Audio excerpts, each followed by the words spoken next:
హల్లెలూయా! దేవునికి మహిమ కలుగును గాక. మరొకసారి ప్రశస్తమైన దేవుని వాక్యాన్ని మీ మధ్యకి తీసుకురావడానికి దేవుడు ఇచ్చిన గొప్ప అవకాశానికి వందనాలు చెల్లిస్తున్నాను. అందరూ బాగున్నారా? ప్రభు కృపలో వర్ధిల్లుతున్నారా? మీరందరూ క్షేమంగా ఉండాలని, మీ కుటుంబాలు వర్ధిల్లాలని అనుదినం మీకోసం మేము ప్రార్థన చేస్తూ ఉంటున్నాం. ఈరోజు దేవుడు మనతో మాట్లాడబోయే ముందు చిన్న ప్రార్థనతో మనం ముందుకెళ్దాం. ప్రేమ నమ్మకం గల ప్రియా పరలోకపు తండ్రి, నీకే వందనాలు చెల్లిస్తుంటున్నాను. తండ్రి, ధ్యానిస్తున్న వాక్యాన్ని దీవించి ఆశీర్వదించి మాతో మీరు మాట్లాడమని యేసయ్య నామమున ప్రార్థిస్తుంటున్నాము తండ్రి. ఆమేన్. మనమందరం కూడా ఈ దుఃఖ దినాలలో ఉంటున్నాం. కాబట్టి దుఃఖ దినాల్లో చాలా మనం ఉపవాస ప్రార్థన చేస్తూ ఉంటాము. అలాగే రకరకాలుగా ప్రార్థన చేస్తూ ఉంటాము. అయితే ఉపవాస ప్రార్థన చేస్తున్నప్పుడు అతి ప్రాముఖ్యంగా కన్నీటి ప్రార్థన అనేది కూడా చాలా ప్రాముఖ్యం. కన్నీటి ప్రార్థన ఎందుకు ప్రాముఖ్యం అంటే, ఇంకా కన్నీటి ప్రార్థన దేవుణ్ణి కదిలించి వేస్తుంది. దేవుని యొక్క హృదయాన్ని కదిలించి వేస్తుంది. దేవుని యొక్క ఉద్దేశాలను మార్చేస్తుంది కన్నీటి ప్రార్థన. అంత శక్తి కన్నీటి ప్రార్థనకు ఉంది. సర్వసాధారణంగా ఒక రాజు దగ్గరికి వెళ్ళి మనం కన్నీరు కారుస్తే ఆ రాజు కరిగిపోతాడు కదా. అలాగే దేవుని దగ్గరికి మనం కన్నీటితో వెళ్ళినప్పుడు నీకు ఎంతటి జిడ్డు లాంటి సమస్య ఉన్నా, ఈ సమస్యకు పరిష్కారం దొరకదు అనుకున్నా కానీ నువ్వు వెళ్ళి అక్కడ ప్రార్థన చేస్తే దేవుడు తప్పకుండా నీ ప్రార్థన అంగీకరిస్తాడు. కన్నీరు ఈ కన్నీరు మన శరీరంలో ఒక భాగమై ఇచ్చినది. కన్నీరు ఎప్పుడు వస్తుంది? మనకు దుఃఖం కలిగినప్పుడు, బాధ కలిగినప్పుడు, మనము ఎటు తోచని స్థితిలో ఉన్నప్పుడు, నీ బాధ ఎవరికి పంచుకోలేని స్థితిలో ఉన్నప్పుడు నీ కన్నీరు వస్తుంది, అంతే కదా. ఇంగ్లీష్లో ఒక మాట ఉంటుంది, crying is an painful emotion that comes from heart. ఏడుపు అనేది, దుఃఖం అనేది, కన్నీరు అనేది హృదయ అంతరంగంలోంచి బయటికి కనపడే ఒక భావోద్రేకం అన్నమాట. కాబట్టి కన్నీరు అనేది తప్పు కాదు, ఏడ్చడం అనేది తప్పు కాదు. కానీ ఏ స్థితిలో నువ్వు ఏడుస్తున్నావు, ఏ స్థితిలో నువ్వు కన్నీరు పెడుతున్నావు అనేది చాలా ప్రాముఖ్యం. ఈరోజు ఎన్నో రోజులుగా నువ్వు ఏడుస్తున్నావేమో, ఎంతగానో దుఃఖపడుతున్నావేమో, నీ కన్నీరు వృధా అయిపోతుందేమో అని దేవుడు ఆలోచిస్తుంటున్నాడు. చాలాసార్లు మనకున్న శ్రమలను బట్టి, మనకున్న కష్టాలను బట్టి, మనకున్న ఇరుకులను బట్టి, మనం వెళ్తున్న పరిస్థితులను బట్టి ఏడుస్తూ ఉంటాం, కన్నీరు కారుస్తూ ఉంటాం. కానీ ఈరోజు ఈ వాక్యం వింటుండగా నీ కన్నీటికి ప్రార్థన జత చేసి, కన్నీటి ప్రార్థనగా నువ్వు దేవుని పాదాలు, యేసుక్రీస్తు పాదాల దగ్గర ఆ కన్నీటితో నువ్వు ప్రార్థన చేస్తే నీకు దొరకనదంటూ ఏది ఉండదు. అర్థమవుతుందా? అంతటి శక్తి కన్నీటి ప్రార్థనకు ఉంది. బైబిల్లో ఒక స్త్రీ యేసుప్రభు పాదాల దగ్గరికి వచ్చి కన్నీటితో యేసయ్య పాదాలు తుడిచింది. అర్థమవుతుందా? మన శరీరంలో శుద్ధమైన నీరు ఏదైనా ఉందంటే అది కన్నీరే. సామాన్యంగా మీరు గమనిస్తే హిందూ సోదరులు వారి ఆలయాలలో టెంకాయ కొడతా ఉంటారు. ఎందుకు టెంకాయ కొడతారు? అది వారికి ఎందుకు అలాగా ఆచారంగా మారిందంటే, ఇంకా ప్రపంచమంతట్లో శుద్ధమైన నీళ్ళు, మలినమంటని నీళ్ళు ఏదైనా ఉందంటే అది కేవలం టెంకాయలోనే ఉంది, అంతే కదా. టెంకాయలో నీళ్ళు మనం ఎవరైనా తగలగలమా? తగలలేం డైరెక్ట్గా. అందుకే ఆ శుద్ధమైన నీరుతో మనం దేవుని పాదాల దగ్గర టెంకాయని పగలగొడతా ఉంటారు చాలామంది. కానీ దేవుని నమ్మిన మనకి శుద్ధమైన నీరేది? మన కన్నీరే. మన హృదయంలోంచి వస్తున్న బాధ, మన హృదయంలోంచి వస్తున్న వేదన కన్నీటి బొట్టులుగా మార్చి, కన్నీటి ప్రార్థనగా మార్చి క్రీస్తు పాదాలను తాకితే దాని యొక్క ఇంపాక్ట్, దాని యొక్క విశేషం, బలము చాలా గొప్పది అన్నమాట. కాబట్టి ప్రార్థన, కన్నీటి ప్రార్థన అనేది చాలా ప్రాముఖ్యం. ఈరోజు చాలామంది జీవితంలో కన్నీటి ప్రార్థన చాలా కరువు అయిపోయింది. శ్రమలు వస్తే, కష్టాలు వస్తే ఏడ్చుకుంటున్నారు, కానీ లేదంటే పక్కింటికి వెళ్ళి ఏడుస్తున్నారు, లేదంటే ఎక్కడో దగ్గర కూర్చొని ఏడుస్తున్నారు, కానీ ప్రభువు దగ్గరికి వచ్చి ఏడుద్దామని ఎవరికి లేదు. కన్నీటి ప్రార్థన కరువు అయిపోయింది. కన్నీటి ప్రార్థన చాలా కరువు అయిపోయి అసలు కన్నీరు కార్చేవరే లేకుండా ఈనాడు సమాజం తయారైపోయింది. అంతటి భయంకరమైన స్థితిలో కన్నీటి ప్రార్థన లేని దినాలలో మనం బ్రతుకుతుంటున్నాం. కన్నీటి ప్రార్థన దేవుని కదిలించి వేస్తుంది, అంతటి పవర్ఫుల్. ఈరోజు నువ్వు ఏ స్థితిలో కన్నీరు కారుస్తున్నావు? నీ భర్త రోజు త్రాగి వచ్చి నీ పిల్లలను కొడుతుంటూ, నిన్ను కొడుతుంటే ఎవరికి చెప్పుకోలేక, బాధతో, వేదనతో, అసలు కుటుంబం చిన్నాభిన్నం అవుతుంటే ఎవరికి చెప్పుకోలేక, అటు సమాజానికి చెప్పుకోలేక, ఇట్లా అత్తామామలకి చెప్పుకోలేక, ఇట్లా అమ్మానాన్నకి చెప్పుకోలేక, ఎవరికి చెప్పుకోలేక నీలో నువ్వు కుమిలిపోతున్నావా? పెంచి పోషించిన పిల్లలు నీ మాట వినడం లేదని, ఎవరి ఇష్టానుసారంగా వారు తొలగిపోతున్నారని దుఃఖపడుతున్నావా? ఏడుస్తున్నావా? వారి విషయమే కన్నీరు గారుస్తున్నావా? అయ్యో, నా పిల్లల భవిష్యత్తు ఏమైపోతుందో, వారు ఎలాగా తయారవుతున్నారో అని దుఃఖపడుతున్నావా? లేకుంటే ఒంటరిగా నీకంటూ ఎవరూ లేరని, ప్రేమించిన భార్య విడిచిపెట్టిందని, పిల్లలు విడిచిపెట్టారని, లేకుంటే భర్త విడిచిపెట్టిపోయాడని, లేదంటే నా అనుకున్న వాళ్ళందరూ నన్ను విడిచిపెట్టిపోయారని, నేను ఒంటరి దానిని అయిపోయానని దిగులు చెందుతున్నావా? బాధపడుతున్నావా? నాతో చాలామంది అంటారు, అన్న నేను ఏడవని రోజు లేదన్నా, నాకు నిద్ర రాత్రి 2 తర్వాతే వస్తుంది. ఆలోచించి నేను ఎంతగానో దుఃఖపడి వ్యసనపడిపోతున్నానన్న. తిండి ఎక్కడం లేదు, నిద్ర రావడం లేదు, నా కన్నీరు అసలు ఏరులే పారుతుందన్న అని చాలామంది దుఃఖిస్తూ ఉంటారు, ఏడుస్తూ ఉంటారు, ఎంతగానో దుఃఖపడుతూ ఉంటారు. అయితే ఈరోజు ఈ వాక్యం వింటుండగానే మీరు ఏడ్చవలసింది మీ పడకల మీద కాదు, లేకుంటే మీరు ఏడ్చవలసింది మనుషుల దగ్గర కాదు, కానీ మీరు ఏడ్చవలసింది, మీరు దుఃఖించవలసింది, మీ కన్నీరు కార్చవలసింది ఒక్క యేసుక్రీస్తు పాదాల దగ్గరే. కన్నీటి ప్రార్థన దేవుని కదిలించి వేస్తుంది, దేవుని హృదయాన్ని త్రిప్పివేస్తుంది. అటువంటి శక్తి గల ప్రార్థన కన్నీటికి ఉంది. కాబట్టి నీ కన్నీరు వృధా చేయదు, నీ కన్నీరు వేస్ట్ చేయదు. ఆ కన్నీరు చాలా విలువైనది. మనుషులకి నీ కన్నీరు విలువలేనిదిగా ఉండొచ్చు. కొంతమంది ఏడుస్తూ ఉంటే చూసేవారు నవ్వుకుంటూ వెళ్ళిపోతూ ఉంటారు అనమాట. ఈనాడు సమాజంలో తయారైంది. ఓదార్చేవారే కరువు అయిపోయారు. అటువంటి భయంకరమైన రోజుల్లో మనం జీవిస్తూ ఉంటున్నాం. అయితే దేవుడు సెలవిస్తుంటున్నాడు అద్భుతమైన మాట, నీ కన్నులను వచ్చి ప్రతి బాష్ప బిందువును నేను తుడిచి వేస్తాను. ప్రకటన 7:17 సెలవిస్తుంటున్నాడు. ఈరోజు దేవుడు వాగ్దానం ఇస్తుంటున్నాడు, నీ కన్నుల నుండి వచ్చే ప్రతి బాష్ప బిందువును తుడిచేస్తాను. నువ్వు కన్నీరు కారుస్తున్నావు కదా, మనుషులు ఎవరు నీ కన్నీరు తుడవడం లేదు కదా, దేవుడు తుడుస్తున్నాడు. దేవుడే నీ కన్నీటిని తుడుస్తున్నాడు, నీ కన్నీటిని చూస్తున్న దేవుడు. మనుషులు ఎవరు నీ కన్నులు తుడవడానికి రావడం లేదా, నీ భర్త కన్నీళ్ళు తుడవడానికి రావడం లేదా, పిల్లలు పట్టించుకోవడం లేదా, ఇంట్లో వాళ్ళు ఎవరు పట్టించుకోవడం లేదా, నా అనుకున్నవారు ఎవరు లేరనుకుంటున్నావా, నేను ఓదార్చేవారు ఎవరు లేరనుకుంటున్నావా? దేవుడు ఉన్నాడు, గుర్తుపెట్టుకో. ఆయన ఓదార్చు దేవుడు, ఆయన కనికరము చూపు దేవుడు, ఆయన మన కన్నీరుని తుడిచే దేవుడుగా ఆయన ఉంటున్నాడు ప్రియుడా. కాబట్టి నువ్వు చింతించద్దు. అయితే నువ్వు చేయవలసింది ఏంటంటే, నీకున్న బాధ, వేదన, దుఃఖము నువ్వు చిందించవలసినంత కూడా ఒక వ్యక్తి దగ్గరే, అది దేవాది దేవుడైన యేసుక్రీస్తు దగ్గరే. ఏమండి, ఒకవేళ మీ వీధిలో రోడ్లు బాగాలేవనుకోండి, ఎవరికి తెలియజేస్తారు? అక్కడున్న కార్పొరేటర్కి, లేకుంటే ఎమ్మెల్యేకి తెలియజేస్తారు. అప్పుడే ఆ సమస్యకి పరిష్కారం దొరుకుతుంది. అంతేకాని దారిన పోయే దానిలో అందరికీ మీరు ఆ సమస్యని చెప్తే తీరుస్తారా?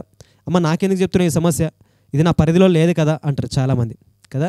అలాగే నీకున్న సమస్యలు చాలాసార్లు ఇరిగింటి వారికి, పొరిగింటి వారికి, చిన్నమ్మకి, పెద్దమ్మకి, అత్తకి, వీళ్ళందరికీ చెప్పుకోవడం వల్ల ఉపయోగం లేదు. వారి దగ్గరికి వెళ్ళి నువ్వు ఏడ్చడం వల్ల కూడా లాభం లేదు. అయితే అదే ఏడుపు, అదే దుఃఖంతో, అదే కన్నీటితో నీ వేదన, బాధ అంతా కూడా యేసుక్రీస్తు పాదాల దగ్గర కుమ్మరించి, ఇప్పుడే నీ హృదయంలో ఎంత బాధ అవుతుందో అదంతా కూడా ఒక్కసారి కుమ్మరించేసి, నాకు ఎప్పుడైనా హృదయంలో వేదన, బాధన కలిగినప్పుడు, లేదంటే నేను వెళ్తున్న పరిస్థితులు, సేవలో కానీ రకరకాల విషయాలు కానీ వెళ్తున్నప్పుడు, నేను మనుషుల దగ్గరికి ఎవరి దగ్గరికి వెళ్ళి చెప్పుకునండి.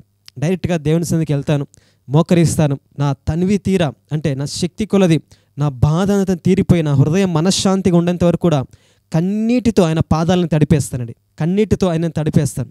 అంతగా ఏడ్చి ప్రార్థన చేస్తాను. అంతగా నేను నా దుఃఖాన్ని దేవునికి తెలియజేసుకుంటున్నాను. దేవుడు అలాగే ఎన్నో ప్రార్థనలకు నాకు జవాబిస్తూ వచ్చాడు. నా ప్రార్థన దేవుడు అంగీకరిస్తూ వచ్చాడు. ఈ వాక్యం వింటున్న నీవు కూడా దేవుడు నీ ప్రార్థన అంగీకరిస్తాడు. కన్నీటితో ప్రార్థన చెయ్యి. కొంతమంది హృదయాలు మొండివైపోయి, కొంతమంది హృదయాలు కఠినమైపోయి కన్నీరు రావాలి హృదయాలు. కానీ కన్నీటితో ప్రార్థన చెయ్యి.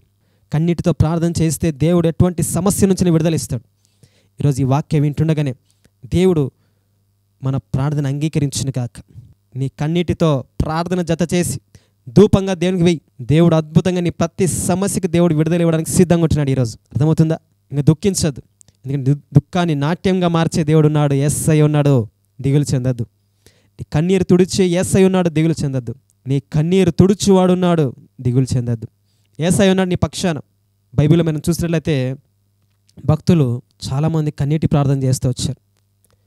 భక్తుడైన దావీదు అంటాడు, చూడండి, కీర్తనలు రాసిన గ్రంథం 56వ అధ్యాయం 8వ వచనం, నా సంచారములను నీవు లెక్కించి ఉన్నావు, నా కన్నీళ్లు నీ బుడ్డిలో నుంచబడి ఉన్నవి, అవి నీ కవిలిలో కనబడును కదా. నా కన్నీళ్ళు నీ బుడ్డిలో ఉంచబడినవి. దావీదు అంటున్నాడు, నా కన్నీళ్ళు నీ బుడ్డిలో ఉంచబడినవి. అంటే మనం కార్చే ప్రతి కన్నీరు దేవుడు ఒడిసి పడతాడండి. అర్థమవుతుందా? దేవుని దోసిట్లో పట్టుకుంటాడంట. నీ కన్నీరు వృధా కాదు. మనుషుల దగ్గరికి వెళ్ళి నువ్వు కన్నీరు కారుస్తే వృధా అవుతుంది, కానీ దేవుని దగ్గర నువ్వు కార్చే ప్రతి కన్నీటి బొట్టు ఆయన ఒడిసి పట్టుకుంటాడంట. ఒడిసి పట్టుకొని ఒక బుడ్డిలో ఉంచుతాడంట. ఒకవేళ నువ్వు పరలోక రాజ్యానికి వెళ్తే దేవుడు ఇదిగో నువ్వు కార్చిన కన్నీటి బొట్లు ఇవిగో అనే ఒక బాటిల్ మనకు చూపిస్తాడండి. కొంతమందికి ఆ బాటిల్స్ ఉండవు అనుకుంటే, ఎందుకంటే ఎవరు కన్నీరే కార్చరు, ప్రభు దగ్గరికి వచ్చి మొరపెట్టరు, ప్రభు దగ్గరికి వచ్చి కన్నీటి ప్రార్థన చేయరు, కన్నీటితో ఆయన పాదాలను తడపడు. ఇక్కడ భక్తుడు దావీదు అంటున్నాడు, నా కన్నీళ్ళు నీ బుడ్డిలో ఉంచబడి ఉన్నవి, నీ కన్నీళ్ళన్నీ కూడా దేవుడు తన దోసిట్లో పెట్టుకొని బుడ్డిలో ఉంచుతున్నాడు ప్రియుడ. కాబట్టి దేవుడు సెలవిస్తుంటున్నాడు ఈరోజు తన తన అలాగే ఈ కన్నీళ్ళు ఏం చేస్తున్నాడంట, నీ కవిలలో కనబడను కదా.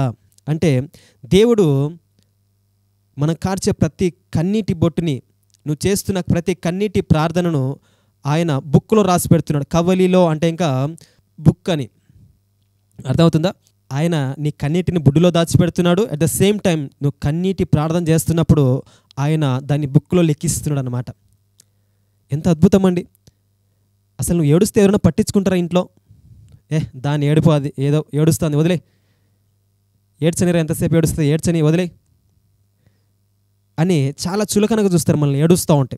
కానీ దేవుడంట నువ్వు ఏడుస్తే, నువ్వు కన్నీరు కారిస్తే కవిలిలో ఉంచుతాడంట, అంటే బుక్లో రాసి పెడతాడంట. నీ కన్నీటిని ఒడిసి పట్టి ఒక బుడ్డిలో ఉంచుతాడంట. ఎందుకు తెలుసా?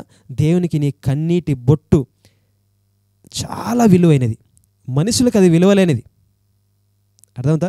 నేను మనిషి గిచ్చి గిచ్చి ఏడిపిస్తాడు, గిల్లి గిల్లి ఏడిపిస్తాడు, పుండు మీద కారం చల్లినట్లుగా నిన్ను బాధ పెట్టి నిన్ను కృంగదీసే మాటలు మాట్లాడి, సూటిపొట్టి మాటలు మాట్లాడి, నిందలేసి అవమానాలు పెట్టి, నిన్ను నానా హింసలు పెట్టి నిన్ను ఏడిపించడానికి ప్రయత్నం చేస్తాడు మనిషి.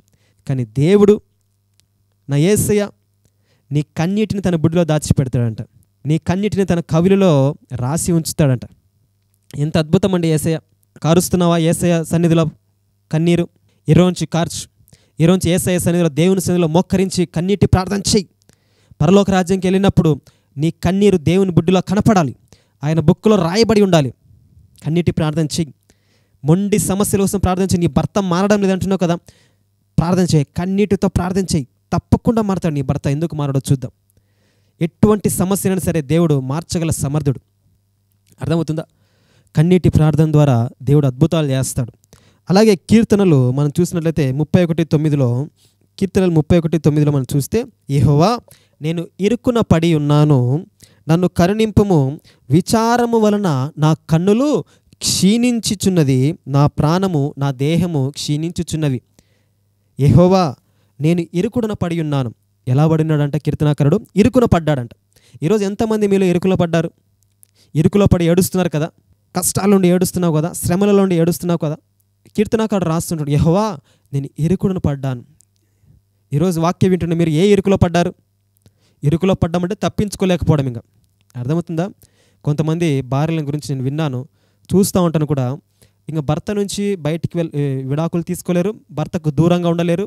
ఎందుకంటే వారికి ఒక పిల్లలు ఉన్నారు కాబట్టి, భర్త ఎంత త్రాగుడుపోతుడైనా, ఎంత కొట్టినా ఇంకా ఆ భర్తను జీవితకాలం భరించవలసిందే అనుకున్నట్లుగా వాళ్ళకే వాళ్ళు ఏడ్చుకుంటూ, వాళ్ళకే వాళ్ళు బాధపడుతూ, పిల్లల కోసం బ్రతుకుతూ కన్నీటితో సంసారం చేసే వాళ్ళు చాలామందిని చూశాను.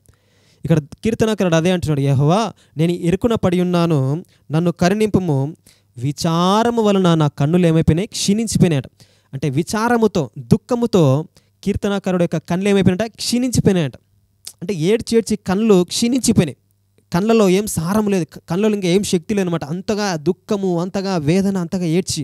కొంతమంది నాకు చెప్తా ఉంటారు, అన్న రోజు ఏడుస్తానన్న వాని కోసము, మా బాబు చెడ్డ తిరుగులు తిరుగుతున్నాడన్న, మా బాబు చెడ్డ స్నేహం చేస్తున్నాడన్న, మా బాబు త్రాగొస్తున్నాడన్న, వాని కోసం ఏడ్చి నా ప్రాణం సొమ్మసిల్లుతుందన్న అని చాలామంది చెప్తా ఉంటారు నాకు. ఇక్కడ కీర్తనాకారుడు అదే అంటున్నాడు, నా కన్ను క్షీణించింది, నా దేహం క్షీణించింది.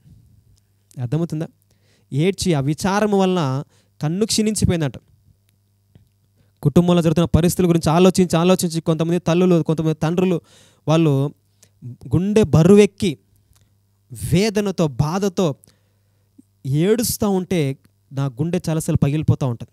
చాలామంది కాల్స్ చేస్తూ ఉంటారు నాకు, చేసి వాళ్ళ వేదన, బాధ నాకు చెప్తున్నప్పుడు నా హృదయం పగిలిపోతుంది. ఎందుకంటే ఇంకా ఇంతటి సమస్యలు గుండా వెళ్తున్నారా అని చాలాసార్లు నాకు కూడా బాధ వేస్తూ ఉంటుంది.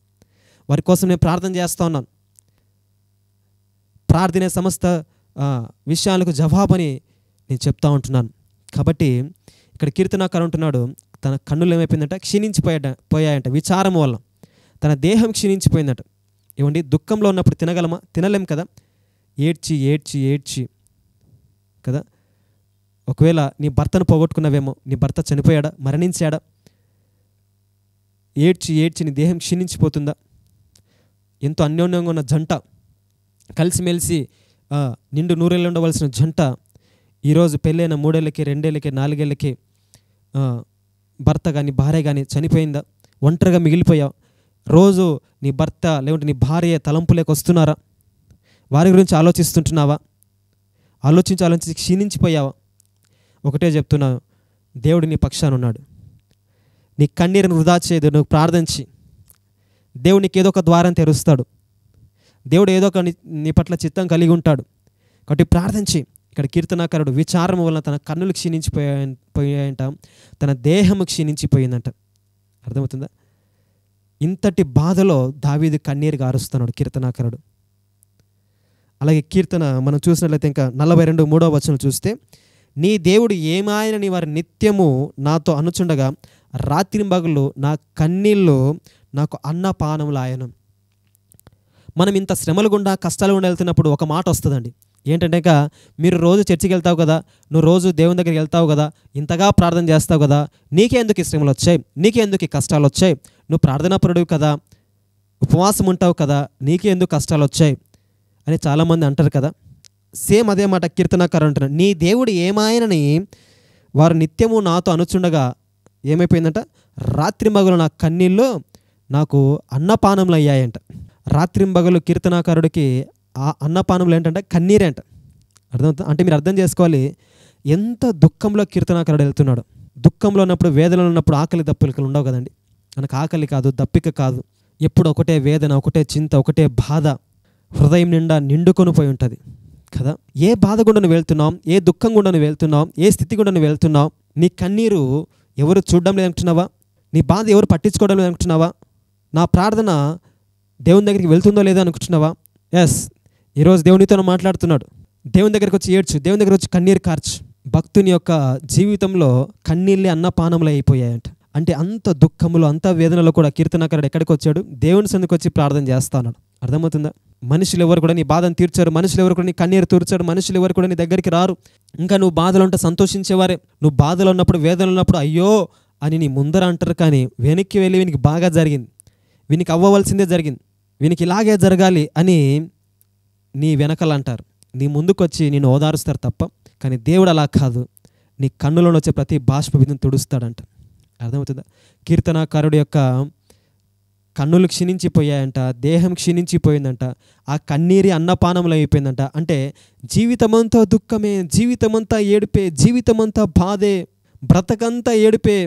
చాలామంది అంటారు, అన్న బ్రతకంతా దుఃఖమేనా, ఎప్పుడు చూసినా నా బ్రతుకు ఏడిపే అన్న, ఒక్కరోజు కూడా నవ్వింది లేదన్నా, ఒక్కరోజు కూడా సంతోషించింది లేదన్నా, పెళ్ళైనప్పటి నుంచి ఇప్పటి వరకు కూడా ఒక్కరోజు కూడా నేను సంతోషంగా లేనన్నా, ఒక్కరోజు నేను ఆనందంగా లేనన్నా, రోజు బాధ, రోజు గొడవ, రోజు ఏదో ఒక ఇబ్బంది నా భర్త ద్వారా నాకు వస్తూనే ఉందన్న. చాలామంది సహోదరులు బాధపడుతూ ఉంటారు, చాలామంది సిస్టర్స్ బాధపడుతూ ఉంటారు. దేవుడు ఈరోజు నీతో మాట్లాడుతుంటాడు. దేవుడు నీ కన్నీరు చూస్తుంటున్నాడు. రా ప్రభు సన్నిధికి వచ్చి ప్రార్థన చేయి. నీ వేదన, నీ బాధ, నీ దుఃఖము, నీ బరువెక్కిన గుండెల్లోంచి, లోతుల్లోంచి, వేదనతో, బాధతో, నీ కన్నీటితో యేసయ్య పాదాలు ఈరోజు తడిపిచ్చుడు. నీ సమస్యకు జవాబు తప్పకుండా దేవుడు ఇస్తాడు ఈరోజు. కాబట్టి ఇటువంటి భయంకరమైన స్థితిలో కీర్తనాకారుడు ఉంటున్నాడు. కన్నీరే ఆ అన్నపానములు అయిపోయాయంటే మీరు అర్థం చేసుకోండి ఇంకా ఎంత దుఃఖం, ఎంత వేదన ఉందో, ఎంత క్షీణించిపోయి ఉంటాడో. అర్థమవుతుందా? ఇలాంటి స్థితిలో ఒక మంచి మాట ఉంటుంది చూడండి. జెరెమీయా రాసిన గ్రంథము 9వ అధ్యాయం 1వ వచనం. నా జనులలో హతమైన వారిని గురించి నేను దివారాత్రము కన్నీరు విడిచినట్లు నా తల జలమయముగాను నా కన్ను నీళ్ళ ఊటగాను ఉండునుగాక. ఇర్మియా అంటున్నాడు నా జనులలో హతమైన వారిని గురించి. అంటే ఇశ్రాయేల్ ప్రజల్లో కొంతమంది హతమైనప్పుడు ఇర్మియా మొరపెడుతున్నాడు దేవునికి. ఎలా మొరపెడుతున్నాడంట? తన తల జలమయముగాను తన కన్ను కన్నీళ్ళ ఊటగాను ఉందంట. ఎంత మంచి మాట అండి. కన్ను ఎలాగుందంట? కన్నీళ్ళు ఊట ఆగుతుందండి. ఒక్కసారి ఊట పుట్టిందంటే దాన్ని ఆపడం కష్టం. తల ఎలా అయిపోయిందంట? జలమయమైపోయింది.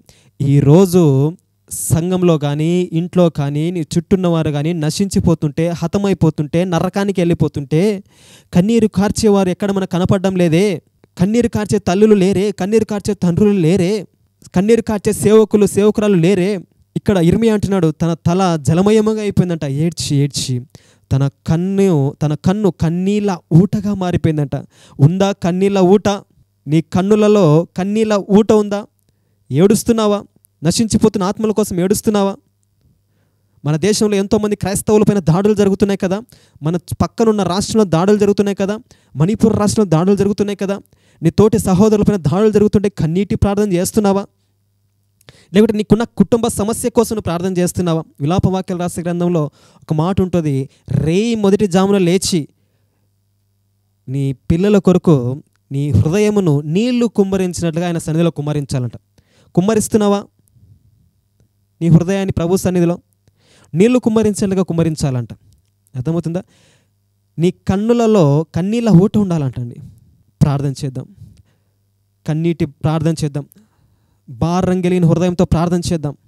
రాను రాను రాను రాను సువార్త తగ్గిపోతుంది, సత్యమైన బోధ తగ్గిపోతుంది, స్వచ్ఛమైన సేవకులు రావడం తగ్గిపోయారు. గొర్రె చర్మం వేసుకున్న తోడేలు లోకంలోకి వస్తున్నారు, సేవలోకి వస్తున్నారు. సేవ కల్మషం అయిపోయింది, మనుషులు కల్మషం అయిపోతున్నారు. రాకడ సమీపంగా ఉంటుంది. నీ చుట్టూ ఉన్నవారు, నీ బిడ్డలే, నీ భర్తే, నీ భార్యే రేపు విడిచిపెట్టబడతారేమో, వారి విషయమే భారంగా ప్రార్థన చేస్తున్నావా? నువ్వు ఒక్కదానివి పడితే చాలా అనుకుంటున్నావా? రక్షించబడితే సరిపోతుంది అనుకుంటున్నావా? నీ పిల్లల కోసం బాధతో ప్రార్థన చేయవా? వారి నరకం వెళ్ళడం నీకు ఇష్టమా? కాబట్టి ప్రార్థన చేయి, కన్నీటి ప్రార్థన చేయి. ఇర్మియా యొక్క తల జలమయమైపోయిందంట, తన కన్ను కన్నీళ్ళ ఊటగా మారిందంట. ఈరోజు ప్రతి కన్ను ఊటగా మారాలి, ప్రతి కన్ను కన్నీళ్ళ ఊటగా మారి అది ఉబకాలి, కొన్ని వందల వేల మంది కోసం ఏడ్చాలి.